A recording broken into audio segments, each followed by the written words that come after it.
सभी प्रिय साधकों को नमस्कार। साधकों, यह मार्ग जिज्ञासुओं का नहीं, यह मार्ग तपस्वियों का है। आज हम कुंडलिनी को जानने नहीं आए, हम यह देखने आए हैं कि जो हम कुंडलिनी कहते हैं वह सत्य है या मन की छाया।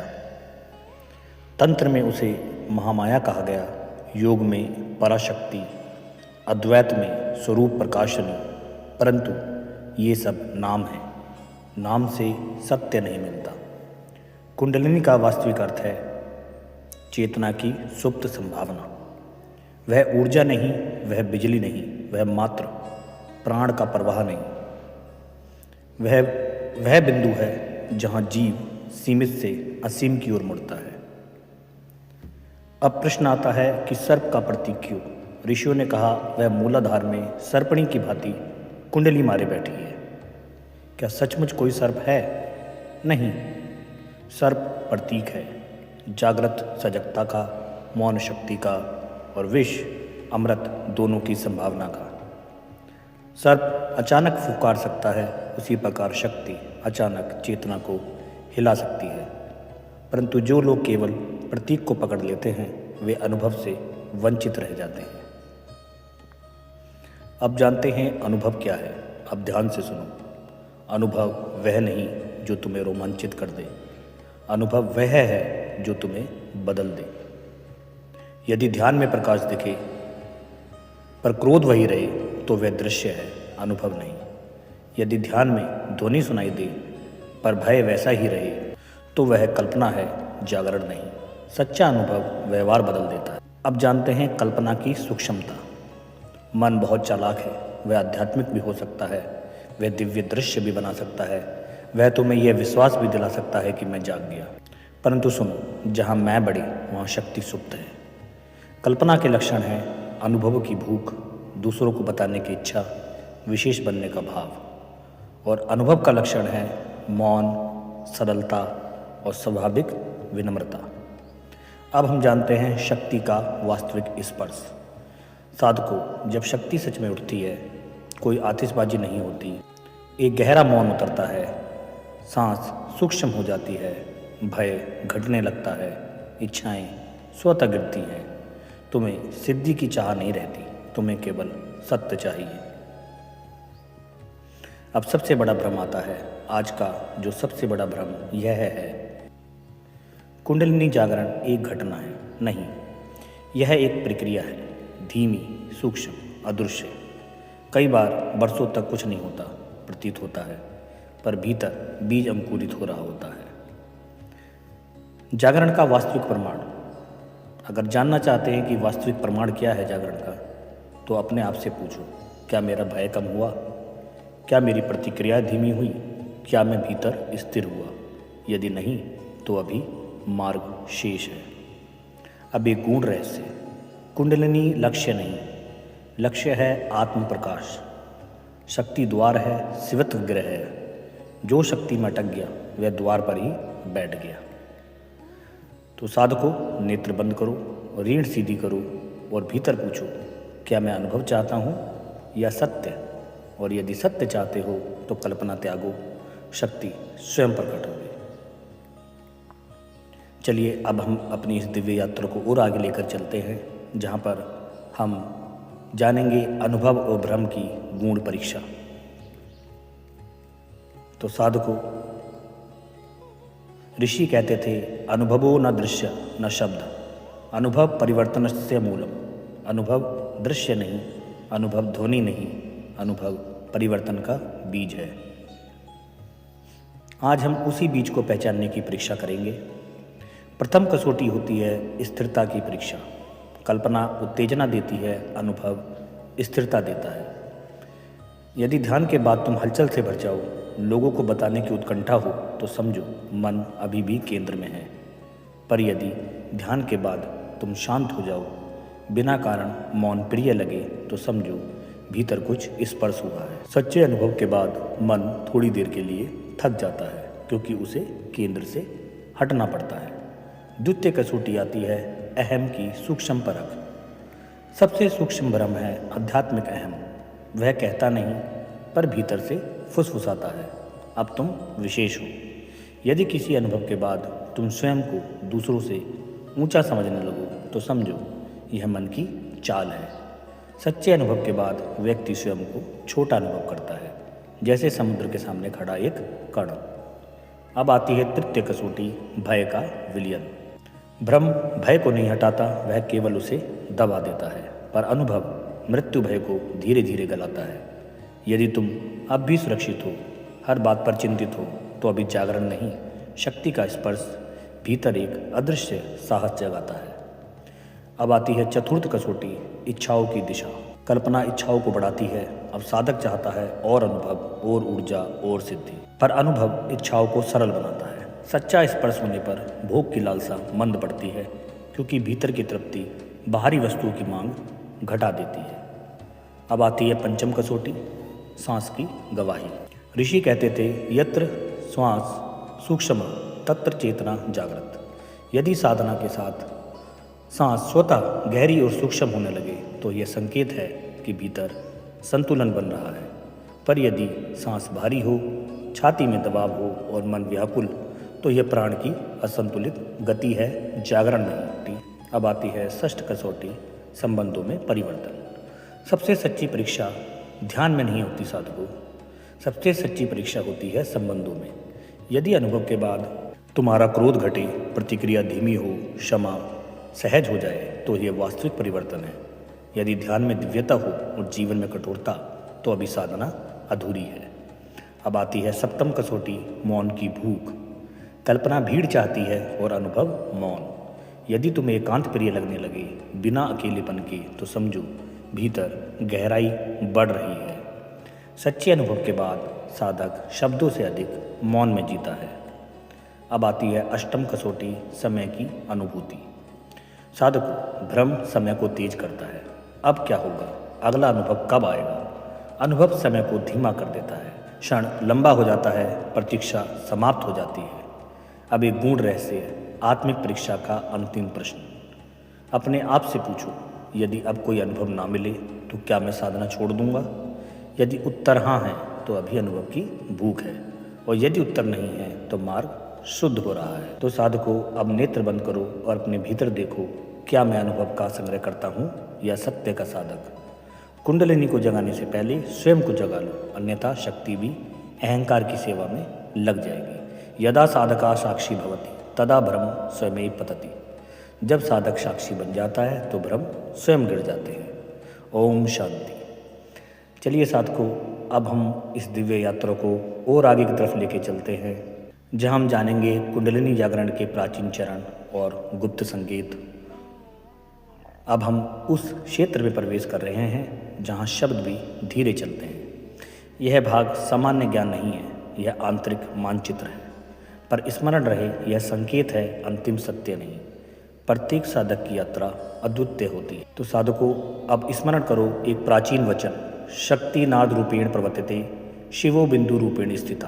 अर्थात शक्ति गति है और शिव केंद्र है। जब गति केंद्र की ओर मुड़ती है तभी जागरण की कथा आरंभ होती है। प्रथम चरण, भूमि शुद्धि, आधार की तैयारी। ऋषि सीधे जागरण की बात नहीं करते थे, वे कहते थे पहले भूमि तैयार करो।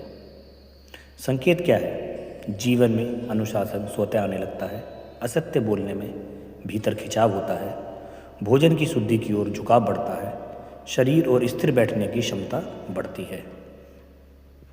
यहाँ कोई प्रकाश नहीं दिखता, कोई कंपन नहीं होता, परंतु यही सबसे महत्वपूर्ण चरण है। यदि भूमि अशुद्ध है तो शक्ति असंतुलन लाएगी। द्वितीय चरण, प्राण संतुलन, नाड़ी शुद्धि का सूक्ष्म संकेत।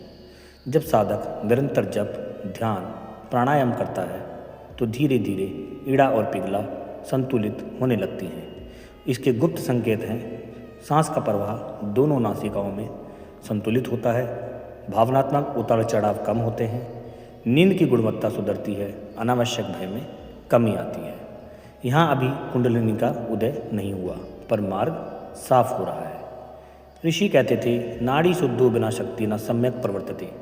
अब आता है तृतीय चरण, सूक्ष्म कंपन, प्रथम स्पर्श। अब कभी कभी साधक को रीढ़ में हल्की तरंग, मूलाधार के पास सूक्ष्म स्पंदन, ध्यान में गहरी स्थिरता अनुभव हो सकता है, पर सावधान, यह अंतिम नहीं, यह केवल द्वार पर दस्तक है। यदि यहाँ अहम बढ़ गया तो यात्रा रुक जाएगी। चतुर्थ चरण, मौन का विस्तार।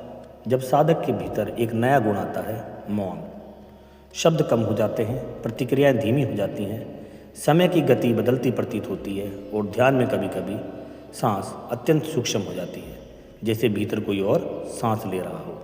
यह संकेत है कि प्राण सुषुम्ना की ओर मुड़ रहा है। अब आता है पंचम चरण, चेतना की आंतरिक उधर्व गति।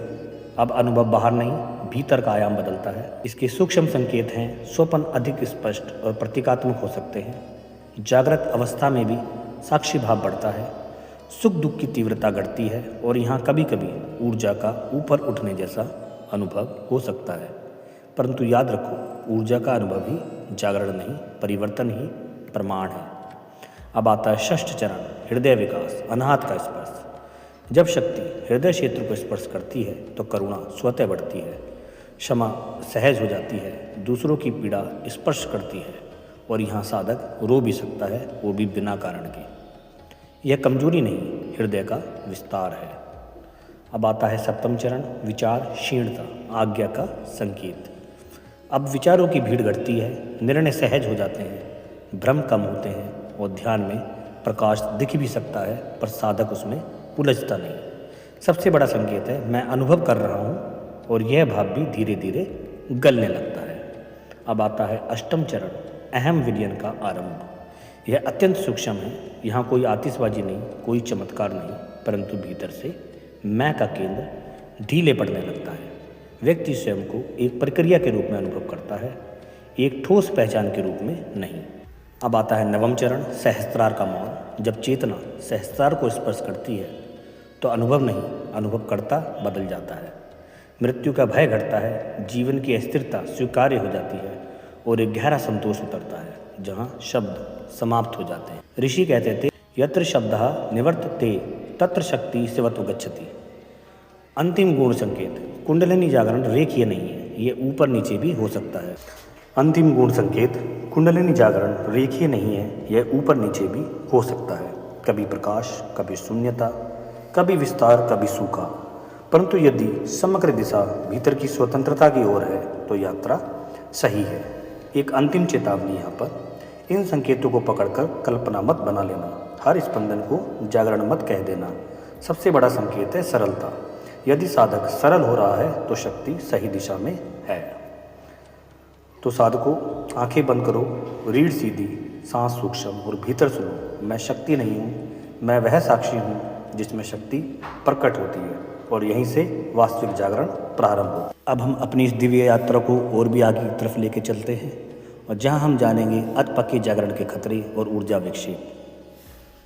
अब हम उस क्षेत्र में प्रवेश कर रहे हैं जहाँ सावधानी ही साधना है और यह भाग भय पैदा करने के लिए नहीं, संतुलन जगाने के लिए है। साधकों, एक जलते हुए दीपक की लौ को ध्यान से देखो। यदि तेल कम हो और बाती लंबी हो तो लौ कांपती है। वैसे ही यदि साधना गहरी हो पर आधार अपरिपक्व हो तो चेतना कांपने लगती है। ऋषियों ने कहा था, अयोग्य शक्तिपात विक्षेपाय भवति। अपरिपक्व पात्र में शक्ति का प्रवाह विक्षेप लाता है। प्रथम विक्षेप होता है मानसिक असंतुलन। जब प्राण असंतुलित उठता है, अत्यधिक उत्साह, फिर अचानक निराशा, बिना कारण रोना या अनावश्यक भय, यह जागरण नहीं, ये ऊर्जा का असंतुलन है। सच्चा जागरण मन को स्थिर करता है, अधपका जागरण मन को चंचल बना देता है। अब आता है द्वितीय विक्षेप, आध्यात्मिक अहंकार। यह सबसे सूक्ष्म और खतरनाक है। साधक को लगता है, मैं चुना गया हूँ, मुझे विशेष शक्ति मिली है, अब मुझे मार्गदर्शन की आवश्यकता नहीं, और यहीं पतन आरंभ होता है। शक्ति विनम्रता चाहती है, अहंकार उसे विष बना देता है। अब आता है तृतीय विक्षेप, शारीरिक असंतुलन। यदि साधना तीव्र हो और जीवन शैली असंतुलित तो लक्षण हो सकते हैं सिर में भारीपन, अनिद्रा, रीढ़ में असामान्य दर्द, हृदय क्षेत्र में दबाव। ऋषि इसलिए कहते थे, मध्य मार्ग चर संतुलन में चलो। अत्यधिक तप भी विक्षेप बन सकता है। अब आता है चतुर्थ विक्षेप, अनुभव की लत। जब साधक अनुभवों का आदी हो जाता है तो साधना साधन नहीं रहती, मनोरंजन बन जाती है। आज प्रकाश चाहिए, कल कंपन चाहिए, यदि कुछ ना मिले तो बेचैनी, यह मार्ग भटका देता है। सच्चा साधक अनुभव की अनुपस्थिति में भी स्थिर रहता है। अब आता है पंचम विक्षेप, संबंधों से पलायन। कभी कभी साधक सोचता है मैं अब आध्यात्मिक हूँ, दुनिया मेरे स्तर की नहीं, और वह संबंध तोड़ देता है, कर्तव्य त्याग देता है। यह जागरण नहीं, अहंकार का सूक्ष्म रूप है। सच्चा जागरण कर्तव्य से पलायन नहीं करता, वह उसे सजगता से निभाता है। अब आता है षष्ठ विक्षेप, ऊर्जा का अनियंत्रित प्रवाह। यदि प्राण सुषुम्ना में स्थिर ना हो और ऊपर उठने का प्रयास करे तो मानसिक भ्रम, अत्यधिक संवेदनशीलता और वास्तविकता से दूरी उत्पन्न हो सकती है। इसलिए प्राचीन परंपराओं में धीरे धीरे मार्गदर्शन दिया जाता था। अब इसका गुण कारण जानते हैं कि विक्षेप क्यों होता है।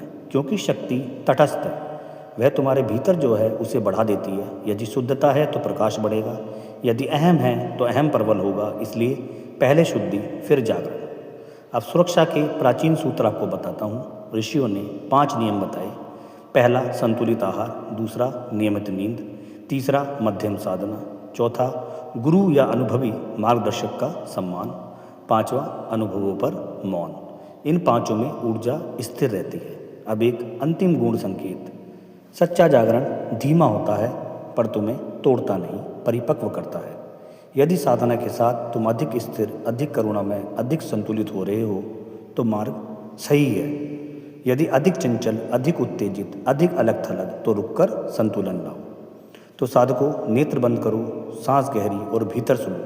मैं शक्ति का स्वामी नहीं, मैं उसका पात्र हूँ। जब पात्र पवित्र होता है तो शक्ति अमृत बनती है, और जब पात्र अशुद्ध होता है तो वही शक्ति विष बन सकती है। संतुलन ही साधना है। ओम शांति शांति शांति। अब नेत्र पूर्ण बंद करो, सांस का आना जाना देखो और भीतर सुनो। मैं शरीर नहीं, मैं मन नहीं, मैं अनुभव भी नहीं, मैं वह साक्षी हूँ जिसमें शक्ति प्रकट होती है और शिव रूप में स्थिर होती है। यदा शक्ति शिवे लीयते तदा साधक स्वयं शिव भवति। जब शक्ति शिव में विलीन होती है तो साधक स्वयं शिव हो जाता है। ओम पूर्णमदः ओम पूर्णमिदम् ओम शांति शांति शांति। तो साधकों, आज की दिव्य यात्रा यहीं समाप्त होती है। फिर मिलेंगे ऐसी ही और दिव्य यात्रा में। तब तक के लिए हर हर महादेव। कृपया कमेंट में हर हर महादेव जरूर लिखें।